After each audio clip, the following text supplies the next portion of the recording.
Andy Bowyer with Race Day Live, presented by AMSOIL. We're here with Monster Energy Pro Circuit Kawasaki boss man, Mitch Payton.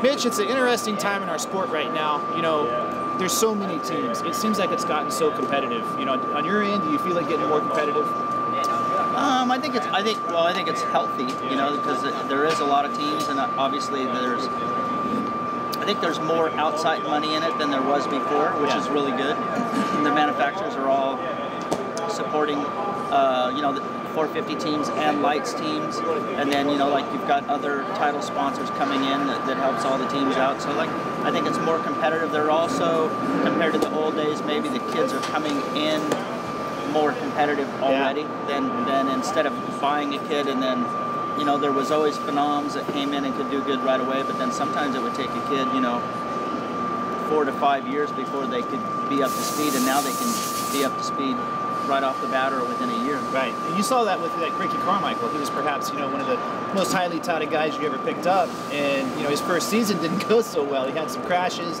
and then he goes on to become the greatest of all time. But you're like, more to what you just said, it seems like those kids come out of Loretta Lynn's, and there's more of them. You know, how are you farming your kids now? It's still kind of real similar. I mean, you're looking at Loretta's or you're looking at the big amateur races to see who's doing well, and I think it's more so that you know, like say for Ricky, for instance, he was riding all the time back then, racing every single weekend and winning all the amateur races. But you know, he was fortunate enough to be around, like, you know, I think he practiced a lot with Ezra back then, and I think that helped him at a young age see what those guys were doing. And then when he came in, you know, like he only won, I think he won 3 races that year, but he was certainly probably the fastest guy, but he made some mistakes and would crash and everything. And now you see these kids that there's all these farms and camps and places where these kids are riding at, where they're simulating races almost on a daily basis, so they come in with a little bit more experience. Yeah, it definitely seems like it. You know, and looking back at your door here, you got 28 championships. You know, and you've had some characters on your teams throughout the years. Does any of those championships kind of stick out that mean more to you than the others? I mean, all of them are great. You know, like the first ones are phenomenal because, you know, like we had a team and probably a lot of people didn't think we could win or whatever, and you know, to have a guy like McGrath and Swank and Lampson and Buell the first year, there was a great lineup of riders, and you know, everybody was successful, and that was really a special time. And then we won some Supercross titles, and we had never won an outdoor title, and then we always wanted to win one of those, and then Ricky supplied that. You know, like having him on the team was really, really awesome, because for us it was like one of those things that we knew him as, he was probably the first kid that we helped on a mini bike, and then came all the way through the program, and it was great to see him succeed. And then he went on to ride a 450, and then we stayed friends until he retired, and we're still friends. So that was a cool one. That's awesome.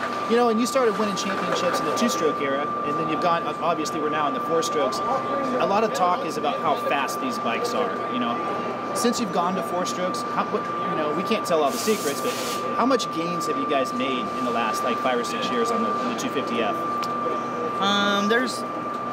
There's a lot of differences from the production version and what we race, you know, and like obviously we're constantly always looking for more, you know, and it's got to the point now where you're spreading it out to like where do we need more or do we need different, you know, like, so now we're not necessarily always looking for the max horsepower. You're trying to find you know, maybe more linear power or more bottom or more, you're just constantly moving things around, and you're trying, you know, you try everything, suspension and chassis, and you're constantly trying to improve the bike, and every manufacturer and every team's doing that, you know, like, so as it gets more competitive, you've got to get more competitive. So I think it's really healthy. Right, and you talk about competitive, you know, you were reeling off these championships one after the other there for a while, and you know, it's been tough the last couple of years. Is it still fun? Is the competitive drive getting, does that make you more competitive? You know, is it just kind of the natural cycle of the way the racing is now? I wouldn't, like I said that last year, I wouldn't change anything we've done. You know, like I thought last year we had a great lineup of riders. Last year on the East Coast, we were 1, 2, 3 in the first round. We were 1, 2, 3 in the points, and they all got hurt. You know, like you can look at West Coast, we had injuries, or an outdoor title or 2 with injuries. You know, like it's still, you can be successful and not put a championship in the bag if you get hurt. You know, like so, like in this class or West Coast, you know, like looking at a guy and you're like, oh, he's got a 27-point lead, doesn't mean anything if he gets hurt, because if you don't make 1 round or 2 rounds, you lose it. So outdoors be the same thing in the 450 class. You know, like you're watching Dungey and you're watching Roczen and you're like, oh man, they got this points thing, but if one of them tears a ligament, they're done. You know, like it's you got to be there at the end too, so it's hard. Yeah, you got to be lucky. It's like Richard Petty said, you'd rather be lucky than good any day. But you know, let's fast forward to this season. You know, the West Coast started off really strong for you. Tyler Bowers was right there, really close in the points. Had some unfortunate luck. He got sick, you know, that we've heard. Now you start over on the East Coast, and tell us about Arnaud Tonis. He's a new guy from Switzerland. Arnaud was, Arnaud's a rider from the GPs. He's rode GPs, and he had always had a dream to come and ride Supercross. And a couple years ago, he was teammates with Ken Roczen on Suzuki lights bikes in Europe.